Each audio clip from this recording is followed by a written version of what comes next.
Hello Champions, bienvenue à Taze Motivation. Certainement, vous voulez avoir confiance en vous, la développer, l'exercer et l'exprimer.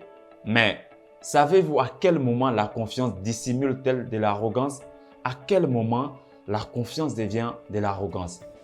Il y a quelques semaines de cela, j'avais une conversation très enrichissante avec un ami à ce sujet et nous avons parlé de cette ligne rouge à ne pas franchir en tant que leader, de cette ligne rouge à ne pas dépasser en tant que meneur d'hommes. Voulez-vous connaître cette ligne rouge?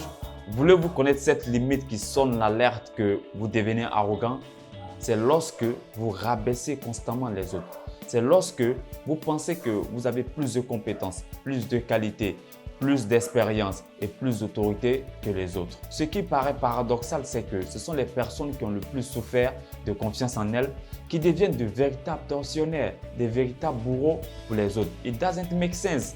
Ces personnes devaient pouvoir se mettre à la place des autres. Ces personnes devaient pouvoir ressentir de l'empathie. Malheureusement, cela n'est pas toujours le cas parce qu'une confiance mal exprimée devient de l'arrogance. Mais une personne qui a confiance en elle dégage une attitude apaisante, une attitude rassurante, une attitude qui fait un bien fou autour d'elle. Également, cette confiance est enrobée d'une grande marque d'humilité, de considération, de respect et de générosité envers les autres. À telle enseigne que lorsque cette personne vous offense, vous êtes toujours prêt, vous avez toujours le courage d'aller vers cette personne et d'en discuter afin de trouver une solution. Il y a 5 indicateurs qui montrent que votre confiance devient de l'arrogance. Premier indicateur, vous pensez qu'il y a peu de personnes qui soient plus intelligentes que vous.